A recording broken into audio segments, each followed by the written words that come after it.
first thing I always like to do is lay everything out and take a look to make sure we have all the parts. So what we have in front of us down in center is the actual boat itself. Off to your right, we have the 1, 2, 3, 4, 5 pieces that will make up the floor. In the lower right corner for you, we have the repair kit and the contents that are in it. It features the tools required, glue, instructions, as well as 2 different colors of the PVC because this is a 2-tone boat. Down in front, you'll see that we have the oars. These are assembled. They're a very simple push button locking mechanism. You've probably seen it on other different things you've worked with in the past. And off to the left for you, we have our 2 bench seats, and we have our 4 pieces that will lock the floor together once they're in the boat. And finally, we have our pump, our air pump, foot pump. So great, we have everything here, everything's here. We're gonna go ahead and clear this out and unroll our boat and jump in.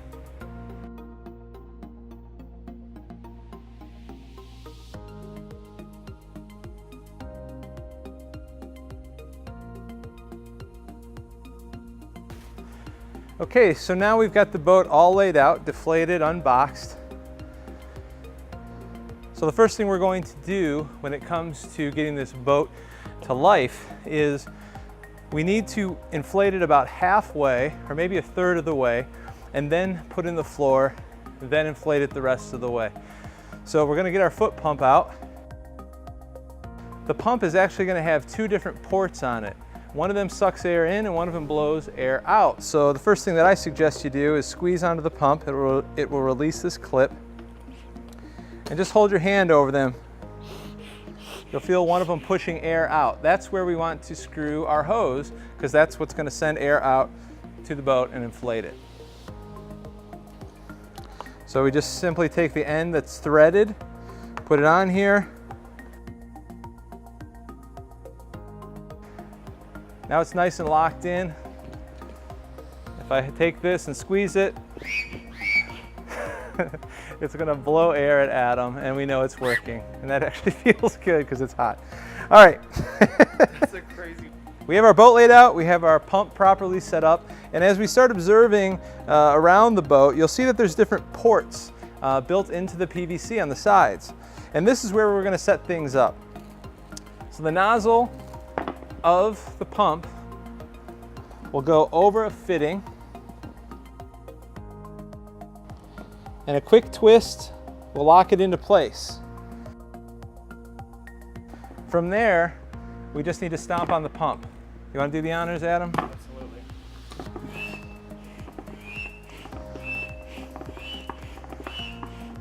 And again, as he's going, we're really just trying to get it at this stage about 1/3 of the way full.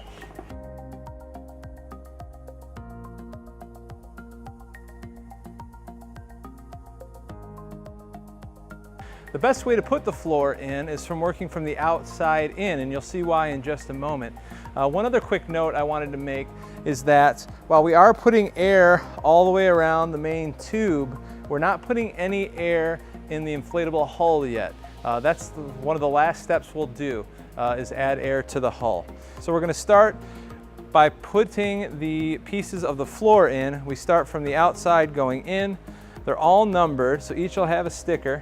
So we're going to start with number 1, which goes kind of up towards the front of the boat, and we're going to start with number 5 that goes towards the back of the boat. So I'll take the first piece and hop in the boat myself, and you'll notice on the first piece there's a hole here. The hole is actually going to line up with the inflator valve for the hull. So that valve should pop out here. It's going to give us access to it once we put the floor in and when we want to inflate the hull. So we're going to set it down.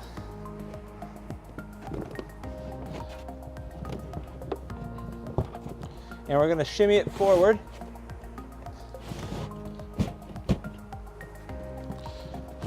Picking up on the side of the boat when we need to.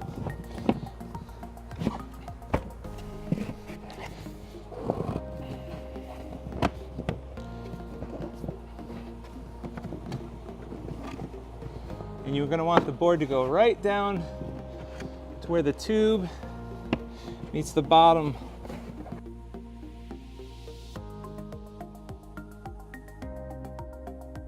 And there we go. So piece 1 is in. We're going to do the same thing with the 5th piece. Now the 5th piece here has this rubber mat on it and the black strap. This is actually a base for your gas tank. So once we get this in here and inflated and everything's together, when you put your motor on and you have an external gas tank, that will all strap in and that will hold it securely under your bench. So again, we're going to slide it underneath the tube to where the tube meets the bottom.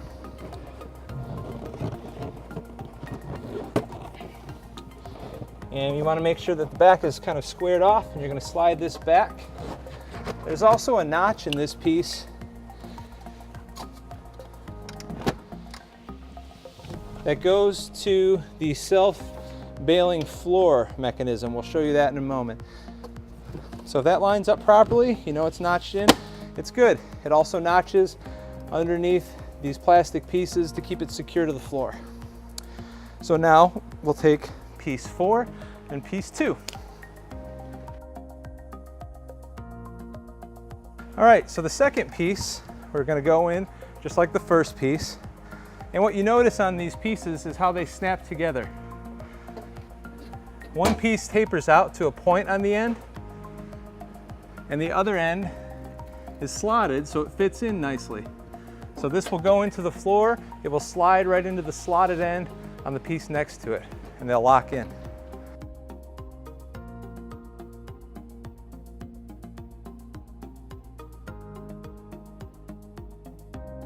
And that's that.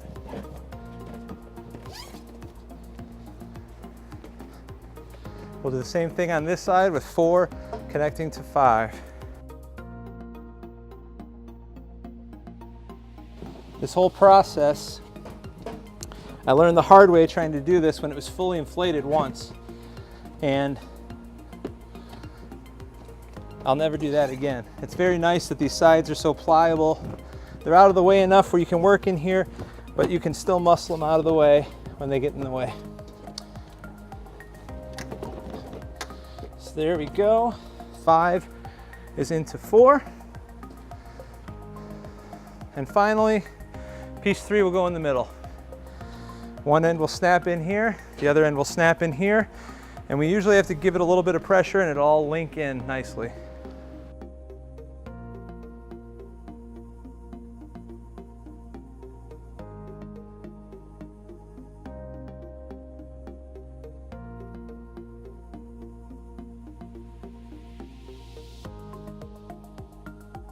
There we go. Always helps to have an extra set of hands around. Thank you, Adam. So now everything's grooved in. All the grooves line up. They're laying flush.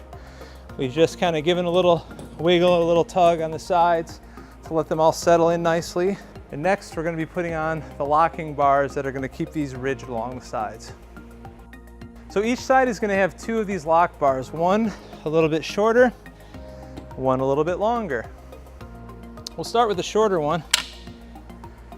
What you'll notice about these is they have kind of an interesting shape with a nice groove down the middle. The whole idea is that this bar is going to go underneath the sides of the floor, and this bottom piece is going to ride in the groove on the sides, and we'll push and lock it down. So what we're going to do is actually take this, again, another good reason why leaving it mostly deflated is a good idea. Pull the sides back, you'll see right where this groove sits. Put it in, and you want to overlap the 2 floor pieces. Put it in. Give it a little shimmy in there. And that's it. It's holding those pieces together. And we just inch ourselves over, grab the next one, same deal. The flat piece is going to go flat. We're going to pull this back. We're going to span 3 of these. Push it in. There you go, and it sets. Okay, now that we've got our first side done, we just rinse and repeat and go over to the other side and do the same thing.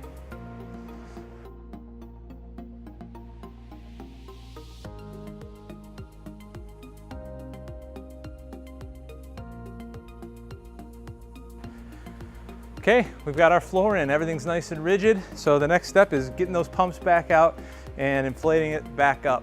So let's jump into that. As Adam's finishing up the last half dozen or so pumps to kind of get the tubes inflated, we're getting ready to put our benches in next. They have a really easy fitting, a nice hole with a thin line through it on the side of the bench, and that's going to line up with these trim marks right here. Going to slide right on, no problem. So we have two of the benches. I recommend starting one from the back and starting one from the front. It can be a lot easier. The PVC and the plastic fittings will sometimes snug with each other a little bit. So instead of trying to start it here and go all the way across, we're going to start one here and put it out about this far, start one at that end and scoot it back. Just a little insider tip. All right, so Adam will take that end. We're going to line it up here. Mine's on, his is on. We're just gonna kind of give them little taps. Adam does the wiggle technique. I do the tap technique. And there we go. That's good. We'll grab the other one. We'll meet on this end. And just go backwards. Again, lining up the PVC strip and the little bead. And just giving them little taps or wiggles. All right, and that's good. Okay, so now we have room for the person back here who's going to be operating the motor, and then any passengers can be on here and forward. The last thing that we're going to do is inflate the hull. So we're going to use the exact same pump that came with everything else. The exact same fitting is popping out of the floor here. We'll get a good look at it and we'll show you how to inflate that hull. Because once you inflate the hull, it gives the bottom of this inflatable a nice V, helps it cut through and handle through the water very, very nicely. As Adam inflates it, you should be able to see the boat lifting up off the ground as the inflatable hull inflates.